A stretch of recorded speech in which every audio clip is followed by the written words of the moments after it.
देश की सेना ने ऑपरेशन सिंदूर के तहत ही आतंक पर करारा वार किया। आज प्रधानमंत्री नरेंद्र मोदी राजस्थान में बॉर्डर वाले जिले में बीकानेर पहुंचे। यहां से महज 40 किलोमीटर दूर पाकिस्तान के बहावलपुर में जैश ए मोहम्मद का मुख्यालय था, जिससे भारतीय सेना ने ध्वस्त किया था। बीकानेर में प्रधानमंत्री मोदी पूरे राजस्थानी अंदाज में नजर आए। मुख्यमंत्री भजनलाल शर्मा ने पगड़ी पहनाकर उनका स्वागत किया। यहां वो करणी माता के मंदिर भी गए, जहां उन्होंने दर्शन पूजन किए। प्रधानमंत्री मोदी ने बीकानेर में पुनर्विकसित देशनोक स्टेशन के उद्घाटन के मौके पर मौजूद बच्चों के साथ बातचीत की, उन्हें ऑटोग्राफ भी दिया। इसके बाद उन्होंने जनसभा को संबोधित करते हुए आतंक को मिटाने का अपना संकल्प दोहराया। इस दौरान मोदी मोदी के नारे गूंजते रहे। अपने संबोधन में पीएम मोदी ने एक बार फिर से साफ कर दिया कि पाकिस्तान के साथ ना ट्रेड होगा ना टॉक होगा। अगर बात होगी तो सिर्फ पाकिस्तान के कब्जे वाले कश्मीर यानी पीओके की होगी।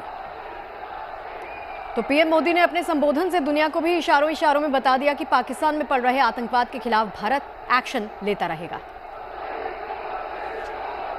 22 तारीख के हमले के जवाब में हमने 22 मिनट में आतंकियों के 9 सबसे बड़े ठिकाने तबाह कर दिए।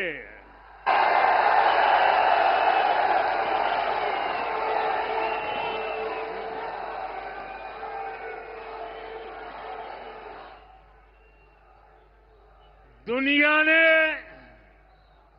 और देश के दुश्मनों ने भी देख लिया कि जब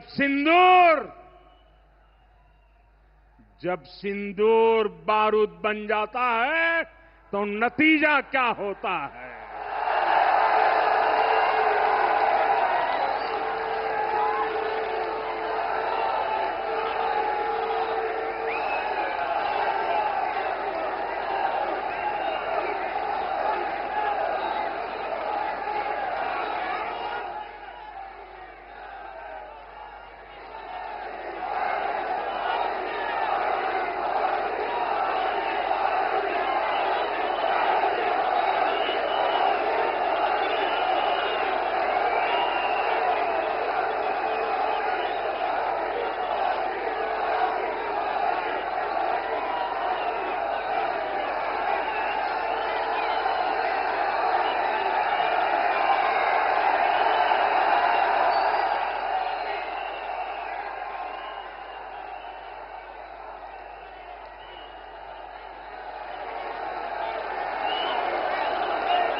आगे बढ़ते हैं, बात मौसम की करते हैं। खबर आपको बताएं उससे पहले जरा सबका एक्सपीरियंस पूछ लेते हैं। कैसा रहा कल शाम का आप लोग का एक्सपीरियंस आंधी तूफान का? तो स्कैरी था, उसके बाद मौसम ठंडा जरूर फिर हुआ, मैंने रील बनानी शुरू कर दी।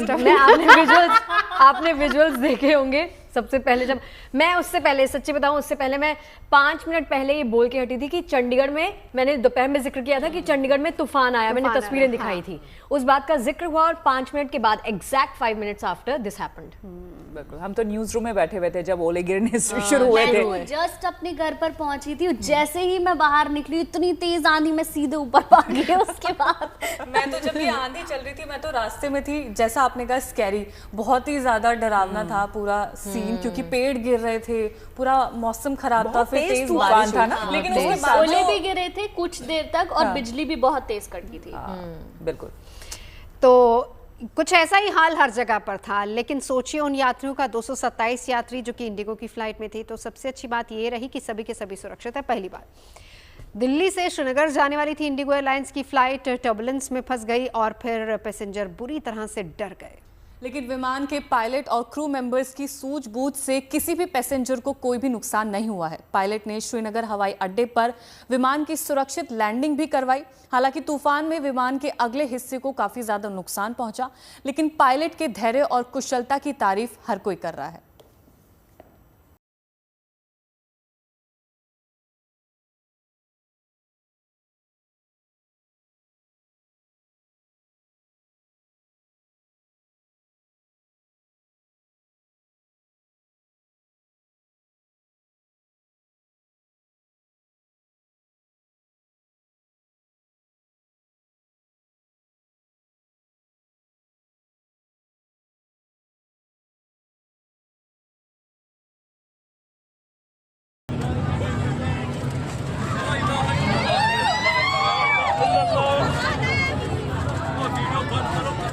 विमान में टीएमसी की 5 सदस्यीय प्रतिनिधिमंडल की टीम सवार थी, जो दिल्ली से श्रीनगर जा रही थी।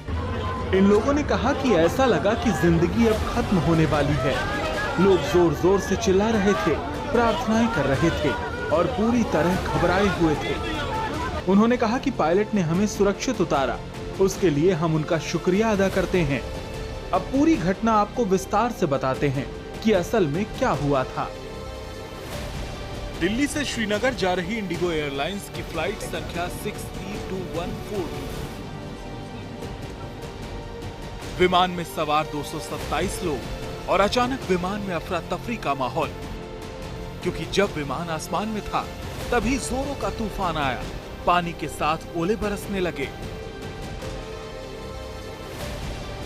जब विमान आंधी तूफान में फंसा तब विमान में सवार मुसाफिरों का डर से बुरा हाल हो गया।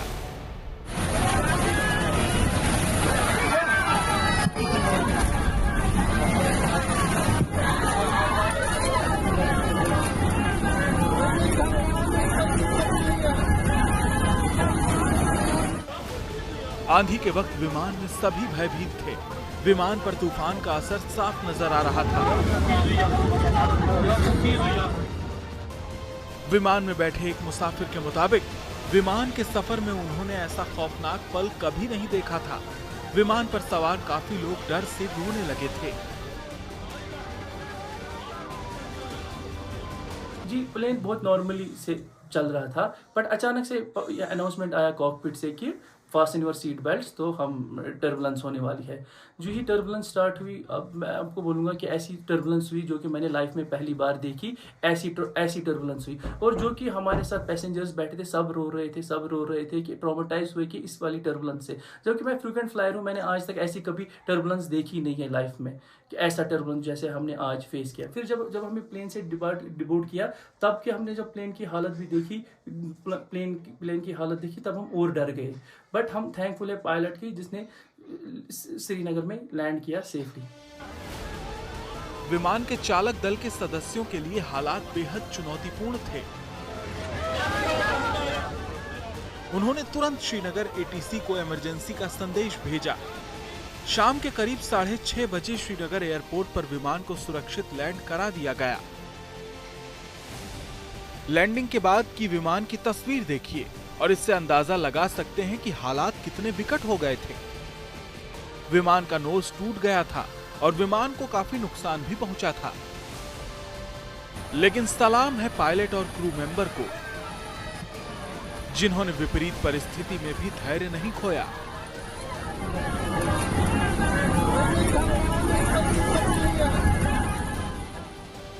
और श्रीनगर हवाई अड्डे पर विमान की सुरक्षित लैंडिंग करा ली। विमान पर सवार 227 लोगों की जान बाल बाल बच गई और सभी ने भगवान के साथ साथ पायलट दल का भी शुक्रिया अदा किया। Bureau report, good news today. हम सभी यहाँ बात कर रहे थे जो हमारे अपने पर्सनल एक्सपीरियंसेस हैं कि हल्का फुल्का भी टर्बुलेंस अगर होता है जो हमने तो फेस किया है, जान निकल जाती है एकदम। सबसे पहले तो आपको लगता है आप इतनी ऊंचाई पे हैं, करेंगे अगर क्या? हम क्या कर सकते हैं, मतलब हमारे पास कोई ऑप्शन नहीं है। जब आपने देखा होगा लैंडिंग लेट हो जाती है, उसी में हम लोग घबरा जाते हैं कि क्यों हुआ ऐसा, क्यों हुआ। मुझे अभी भी एक याद आ रहा है, मैं दिल्ली से बॉम्बे की फ्लाइट थी, मतलब इसके तो क्लोज भी नहीं होगा वो टर्बुलेंस हुआ, तो मैंने बजरंगबली का वो हनुमान चालीसा पढ़ना शुरू कर दिया, संकट कटे मिटे सब पीड़ा। वो मतलब ऐसी सिचुएशन में आप सिर्फ ऊपर वाले को ही याद कर सकते हैं, आपके पास कोई चॉइस नहीं होती। भगवान का नाम लेते हैं, लेकिन यहाँ जो सूझबूझ पायलट ने दिखाई है काबिले तारीफ है। तो आइए अब एक्सपर्ट के जरिए तूफान में विमान के फंसने की इस घटना के तमाम पहलुओं के बारे में हम जानते हैं। बुधवार को दिल्ली से श्रीनगर जाने वाली इंडिगो फ्लाइट ने अचानक रास्ते में टर्बुलेंस के साथ बिजली और ओलों के साथ बहुत चुनौतीपूर्ण सफ़र तय किया। 270 से ज़्यादा यात्रियों को सुरक्षित लैंड कराया गया। लेकिन क्यों, ये इसका क्या वजह थी और कितना मुश्किल होता है इस तरह की परिस्थिति में किस तरह से लैंड कराया जाता है, क्या उस वक्त परिस्थिति होती है पायलट की और क्रू की, उस पर बातचीत करने के लिए हमारे साथ aviation expert doctor Subhash Goyal हैं। जो मेंटल स्टेट था उस वक्त, क्योंकि क्रू भी परेशान हुआ होगा, लेकिन उनको उस वक्त में मजबूत रहना, ब्रेव रहना, जो यात्री थे बहुत घबराए हुए थे, हमने वीडियोस में देखा पैनिक मोड था ऑब्वियसली। तो ऐसे सिचुएशन में पायलट का मेंटली स्टेबल रह पाना और बिल्कुल सूझबूझ के साथ इस सिचुएशन को हैंडल करना है कितनी बड़ी बात है। पायलट्स हैं वो उनको अपना मेंटल बैलेंस रखना है और इंस्टिंक्टिवली एक सोल्यूशन ढूंढना है। तो hats off to the pilot who, देखो अल्टीमेटली मोस्ट इम्पॉर्टेंट क्या है, पैसेंजर सेफ्टी, और पैसेंजर सेफ्टी के साथ पायलट और क्रू की भी सेफ्टी। तो I think nothing succeeds like success. So in spite of everything the plane landed. So hats off to the pilot and the crew. Thank you so much for speaking to us. तो ये एक बहुत ही चुनौतीपूर्ण सफ़र था, लेकिन pilot की सूझबूझ और उनके करज की वजह से उन्होंने अपना नियंत्रण नहीं खोया, इस तरह की सिचुएशन में भी सबको संभाला और सुरक्षित श्रीनगर में लैंड कराया। तो ये उनकी स्किल, उनकी बहादुरी का भी नमूना है और वाकई में ये काबिले तारीफ भी है और एक उदाहरण भी है कि अगर विषम परिस्थितियां भी हो तो भी स्किल के जरिए और अपना धैर्य बनाए रखें तो आप किसी भी मुसीबत से उबर सकते हैं। कैमरा पर्सन अजय ठाकुर के साथ शिवानी शर्मा। देखिए वही बात जो इन लड़कियों ने भी कही और हमने भी कही कि ऐसी क्रिटिकल सिचुएशन में, एक्सट्रीम सिचुएशन में यू हैव टू बी काम, एक्सट्रीमली काम, तभी आप इस सिचुएशन को हैंडल कर सकते हैं। और सच में यहाँ तारीफ करनी बनती है उन पायलट की। देश के देखिए कई हिस्सों में आपने बदलाव देखा। बुधवार शाम को मौसम में अचानक से जो बदलाव आए हम सब ने देखे। आंधी और बारिश से तापमान लुढ़का और लोगों को बहुत हद तक राहत मिली। लोग भीषण गर्मी से परेशान थे, जिन्हें आंधी बारिश से सुकून का एहसास भी हुआ। बिल्कुल, आंधी और बारिश ने दिल्ली एनसीआर के मौसम को खुशनुमा बना दिया। आज लोग इस मौसम का लुत्फ उठाते हुए भी नजर आए। साथ ही सवाल ये भी है कि आखिर मौसम में अचानक से बदलाव की वजह क्या रही। ये सब जानने के लिए रिपोर्ट देखिए।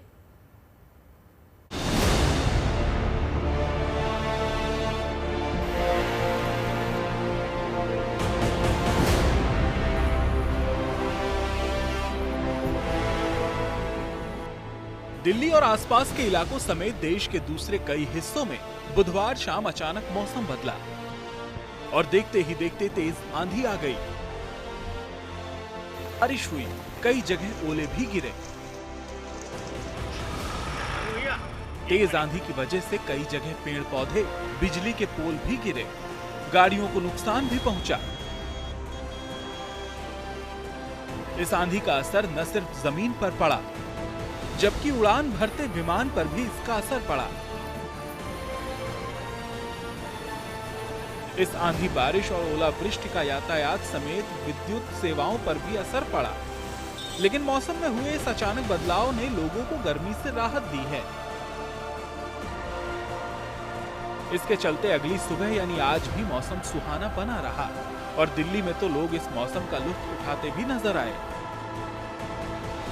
सुबह से ही मौसम जो है वो बेहद सुहाना बना हुआ है। आप देख सकते हैं किस तरीके से जो हवाएं हैं वो 30 से 40 किलोमीटर प्रति घंटे की रफ्तार से चल रही है और मौसम में जो गर्मी, जो लोग उमस महसूस कर रहे थे, उसमें अब कमी दर्ज हुई है।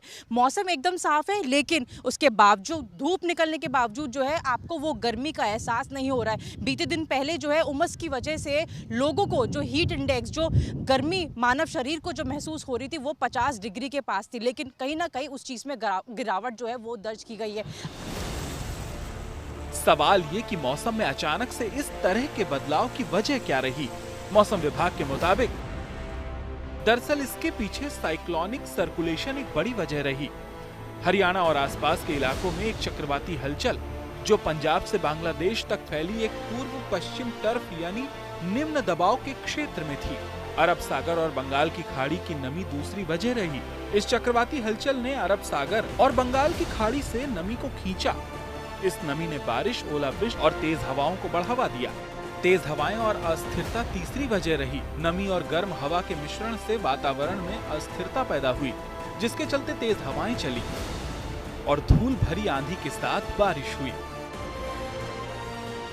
एक सर्कुलेशन साइक्लोनिक सर्कुलेशन पैटर्न जो है वो हरियाणा और उसके आसपास के क्षेत्रों में बन रहा था और उसकी वजह से जो है अचानक से आंधी तूफान जो है एकदम से आई। साथ ही साथ अरब सागर और बंगाल की खाड़ी से जो नमी जो लगातार आ रही थी, ज़्यादा नमी होने की वजह से भी जो है बारिश के जो है वो चांसेस बनते हैं और ये दोनों चीज़ें मिलने की वजह से है इस तरीके से आंधी जो है दिल्ली एनसीआर में देखी गई।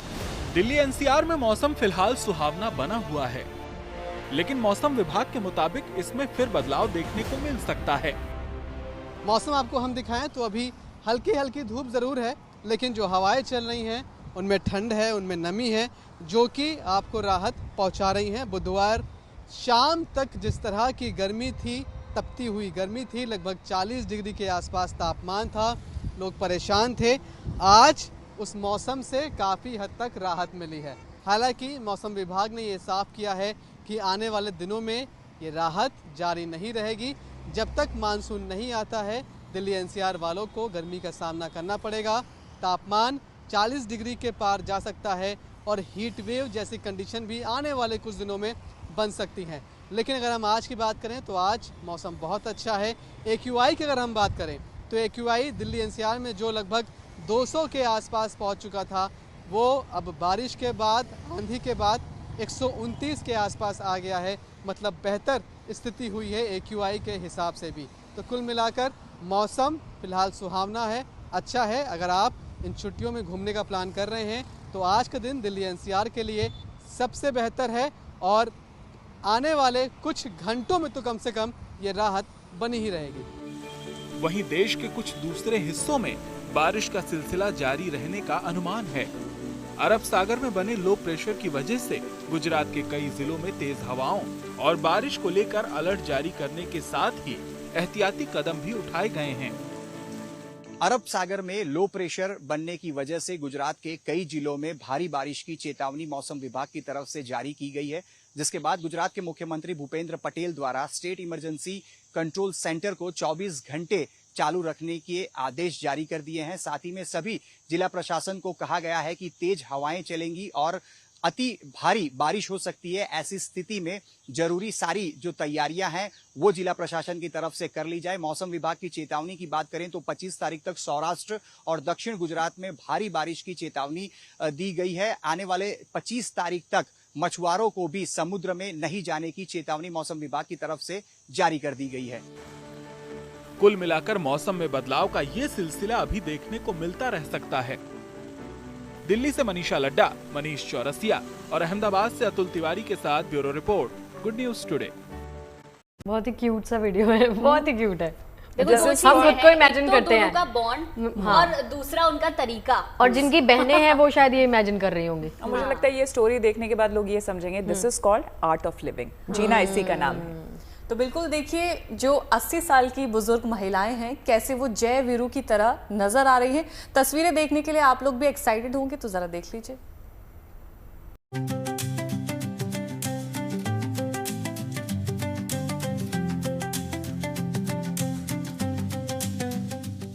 बेशक अहमदाबाद की सड़कों पर स्कूटर राइड करने वाली ये दोनों बहनें शोले फिल्म वाले जय वीरू की जोड़ी याद दिला रही है, लेकिन इलाके में ये स्कूटर वाली बा के नाम से बेहद मशहूर हैं। मंदा बहन जिनकी उम्र 86 साल है और उन्हीं की सगी बहन उषा बहन जिनकी उम्र 83 साल की है। दोनों ही सगी बहनें हैं और एक्टिवा पर दोनों ही टू व्हीलर चलाती हैं और सड़कों पर जब निकलती हैं तब लोग एक बार दोनों बहनों की इस जोड़ी को देखते रह जाते हैं। शहर के धरणीधर की रहने वाली इन दोनों बुजुर्ग महिलाओं के लिए हिम्मत, हौसला और आत्मनिर्भरता ही उनका जीवन मंत्र है। डर है वहाँ प्रीत नहीं है, का जीत नहीं है, बस इतना मानती हूँ। चाहे छोटी उम्र के चाहे बड़ी उम्र के, पर डर नहीं होना चाहिए। जी हाँ, डर के आगे ही जीत है। हौसले और साहस के साथ आज जब मंदाबेन शाह और उषाबेन शाह शहर की सड़कों पर स्कूटर चलाती हैं, तो आते जाते लोग उनके जज्बे, जोश को सलाम करने पर मजबूर हो जाते हैं। आमतौर पर जहां लोग उम्र के इस पड़ाव तक आते आते हालात के सामने घुटने टेक देते हैं, खासकर गाड़ी चलाने से तो परहेज ही करते हैं या उनके घर वाले ही ऐसा करने से मना कर देते हैं। वहीं मंदाबेन बेफिक्र और निडर होकर आते जाते ट्रैफिक में बेहद आराम से स्कूटर राइड कर रही हैं। मगर क्या मंदाबेन के लिए स्कूटर राइड करना महज शौक है या कुछ और वजह? इस पर वो कहती हैं कि जब जिंदगी पर जिम्मेदारियों का बोझ आ जाए तो जीवन की ये सच्चाई ही वक्त की दरकार बन जाती है। मैं 62 साल की थी तब से सिखाना शुरू किया। किसी को मैं काम बताओ हो न हो, मेरे को तकलीफ पड़ती थी, उसको भी दुख होता था, मेरे भी दुख होता था। इसलिए मैंने सोचा कि मैं जितनी तकलीफ पड़ने दूँ, स्कूटर तो सीख लूँ। ये दरमियान मेरे को एक बहन मिली जो अपंग थी, उसका मैंने स्कूटर मिल गया। थोड़ा दिन स्कूटर पड़ भी गया, पर मेरे को अच्छा नहीं लगा कि ये तो मेरे को बहुत मुश्किल होगा, तो मैंने सीख लिया। दरअसल मंदाबेन ने 62 की उम्र में 4 स्ट्रोक स्कूटर सीखा और फिर तब से लेकर आज तक कभी भी किसी के सामने खुद के काम को लेकर हाथ नहीं फैलाए। हालांकि कई दफा लोग जब उनकी बुजुर्गियत को देखते हुए घर पर आराम करने की सलाह देते हैं तो मंदाबेन की ऐसी हाजिर जवाबी आपको हिम्मत जरूर देगी। मेरे को ऊपर बोलता बा आपको घर हो, आपको कोई बुलाते हैं, आप घर हो, आराम करो। मैं तो आराम नहीं, मैं तो प्लेन भी उड़ा सकती हूँ। इन महिलाओं का सिनेमाई पर्दे के जयवीरों की जोड़ी का स्टारडम तो नहीं, मगर इनकी मजबूती, जोश और जज्बा समाज के लिए किसी फिल्मी स्टारडम से कम भी नहीं। बुढ़ापे की शारीरिक दिक्कतें भी हैं, लेकिन स्कूटर पर बैठकर मानो इन दोनों की सारी दुख तकलीफें काफूर हो जाती हैं। मैं जब स्कूटर पर बैठे उनमें रोग है मालूम ही नहीं पड़ता है, पर जब मैं जाती हूँ तब मेरे को ऐसा लगता है कि 86 उम्र में चलाते मेरे को गौरव होता है। ओह मैं चलाती हूँ।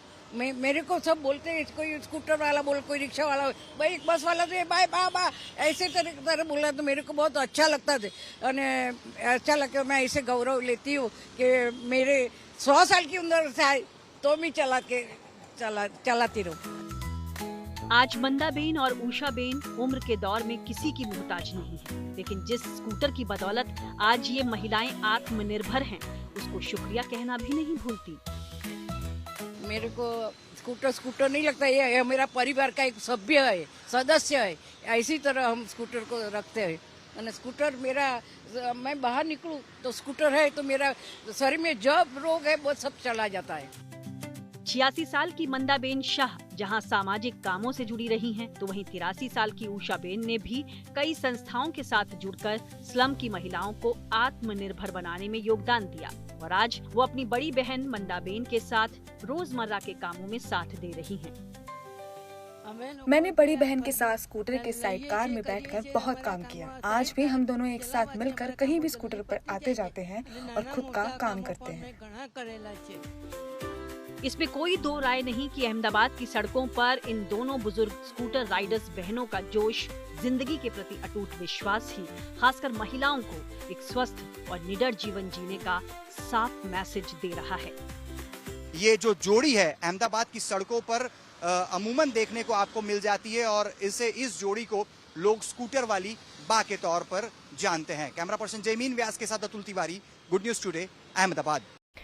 चलिए अब आपको जयपुर लिए चलते हैं, जहां पर आधुनिक टेक्नोलॉजी का इस्तेमाल करते हुए लोगों को बताया जा रहा है कि आपको ट्रैफिक व्यवस्था को दुरुस्त कैसे रखना है। ये आपके सामने है एग्जाम्पल, और ये एक तरीके का ट्रायल है और ऐसा ट्रायल मैंने महाकुंभ में भी देखा था, जैसे खासतौर से शहर की बिजी सड़कें और बाजारों और सकरी गलियों में क्विक रिएक्शन के लिए रखा जाता है। वैसे एक मूवी में अक्षय कुमार को मैंने जयपुर की ट्रैफिक पुलिस ने एक बहुत ही इंटरेस्टिंग, यूनिक और नई पहल शुरू की है, जिसमें 5 होवरबोर्ड्स यहाँ पे लाए गए हैं। सेल्फ बैलेंसिंग होवरबोर्ड्स ये हैं, जिस पे हमारे जयपुर के ट्रैफिक पुलिस कर्मी यहाँ पे सवार हैं। इस पे बैलेंस बना के यहाँ से ये अब से पेट्रोलिंग करेंगे, ट्रैफिक का ध्यान रखेंगे, किस तरीके से ट्रैफिक कंट्रोल होता है और किस तरीके से हर एक चीज़ का ध्यान रखना है, वो अब इस होवरबोर्ड पे सवार होके होगा। बहुत यूनिक कंसेप्ट ये यहाँ पे लेके आए हैं, जिससे इसमें सायरन्स भी है, माइक्रोफोन भी इनके पास में है, जिससे ये इंस्ट्रक्शंस दे सकते हैं।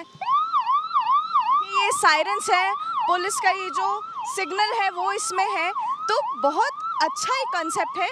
जानते हैं एग्जैक्टली क्या फीचर्स इसमें है। सर, कैसे बैलेंस करना है आप खुद को इसमें? ये स्वयं के शरीर से बैलेंस बनाना पड़ता है मैम। तो क्या कोई स्पेशल ट्रेनिंग वगैरह मिली है इसके लिए या फिर आप पहले से ही ट्रेन थे? नहीं, 1-2 दिन पहले ट्रेनिंग दी गई थी, फिर उसके बाद थोड़ा थोड़ा हम चलाने सीखे हैं, धीरे धीरे ट्रेनिंग दी। किस तरीके से आप ध्यान रखने वाले हैं आप शहर का इस पे सवार होकर? इस पे मैम जैसे ज़्यादा भीड़ भाड़ हो तो पैदल चलने वाले वगैरह को फुटपाथ वगैरह पर चलाना, या कोई भीड़ भाड़ में खड़ी हो तो गाड़ियों को हटाना, नो पार्किंग वगैरह में, इनके लिए। स्पीड का मुझे बताइए कि आप, क्योंकि ट्रैफिक में आप दूसरों को स्पीड कंट्रोलिंग से रोकते हैं, इसकी स्पीड आप कैसे कंट्रोल कर रहे हैं? कितनी हाईएस्ट है, कितनी सबसे धीमी स्पीड है इसकी? मैम लगभग 30 के आसपास स्पीड है, और अपने स्वयं का शरीर का बैलेंस बना कर ही इसको स्पीड को निर्धारित की जाती है, रोका जाता है। और भी कुछ पुलिसकर्मी है, जैसे अभी 5 लोगों को इन्होंने सिखाया है, उसके साथ ही इन होवर्बोर्ड्स के अलावा कुछ और पुलिसकर्मी हैं जिनको इनके साथ ट्रेनिंग दी जाएगी, जिससे कभी भी कोई सिचुएशन रहे तो इनका इस्तेमाल किया जा सके। रोज़ अभी इस्तेमाल होना शुरू हो चुके हैं, IPL मैचेस में काम आ रहे हैं, जगह जगह पे ट्रैफिक कंट्रोल के काम आ रहे हैं। इंतज़ार है बस एक फीडबैक का, जिससे पता चले किस तरीके से ये मदद कर रहे हैं शहर में। और ये अभी 5 है, फिर वो नंबर और बढ़ाया जाए और हर एरिया में पुलिसकर्मी इन होवर्बोर्ड्स के साथ तैनात किए जा सके। कैमरामैन निखिल के साथ Ridham Jain, good news today, Jaipur. Hera Pheri 3 की बात कर लेते हैं। चर्चा ये है कि इस फिल्म से बाबू भैया यानी कि परेश रावल ने किनारा कर लिया और उन्होंने हेरा फेरी 3 में काम करने से मना कर दिया है। खबरें हैं कि बाबू भैया के फिल्म छोड़ने से प्रोड्यूसर और अभिनेता अक्षय कुमार नाराज हो गए और उन्होंने बाबू भैया को 25 करोड़ रुपए का नोटिस भेजा। देखिए इस पूरे मामले से जुड़ी ये रिपोर्ट।